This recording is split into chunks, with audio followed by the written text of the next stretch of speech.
The United States and the Taliban are holding their first face-to-face talks in Doha since the militant movement seized control of Afghanistan in August. They're discussing security, humanitarian aid and the safe passage out of Afghanistan for American citizens and some Afghans.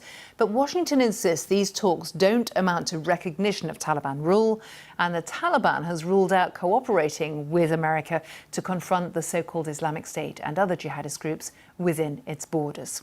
Well, I got the latest from our correspondent Yogita Limai in Doha.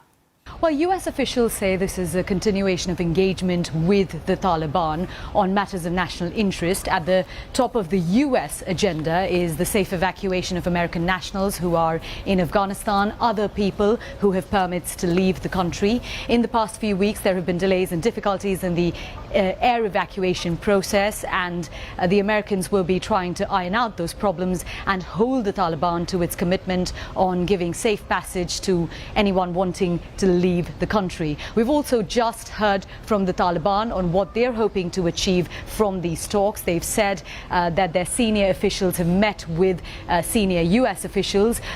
From the Taliban appointed Foreign Minister Amir Khan Muttaqi, we've heard that both sides have talked about what was discussed in the February 2020 Doha agreement, and that they should stick to what was negotiated during that agreement, and that no one should interfere with the internal policy of any country. The Taliban, what they will also be hoping to get from these talks is humanitarian aid from the world. At the moment, a large part of the funding that was going into Afghanistan from global agencies has been frozen because of fear that it will fall into Taliban hands, and the group will be trying to negotiate not just with the Americans but with the international community to have a resumption of that funding.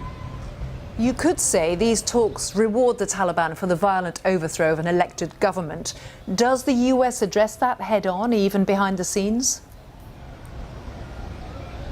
Well, the US has been saying that this is not giving recognition to the Taliban government or giving them legitimacy. They say it's a pragmatic thing to do to continue engagement with the side. There is going to also expected to be also discussion about the delivery of humanitarian aid to Afghanistan, and how can that be done if it doesn't go through the Taliban? Is there any other way of getting aid, much needed aid, to millions of people in the country who don't know where their next meal will come from? But there will be people around the world, and especially women in Afghanistan, who will be wondering why the Taliban's commitments on women's rights, on allowing girls to go to school, on allowing women to continue their jobs, all of the things that they had talked about when they were negotiating that agreement in Doha in February 2020, that when that has not been delivered yet, why does the international community continue engaging with them? And Afghan women will be waiting to see whether there were women who were part of this discussion with the Taliban.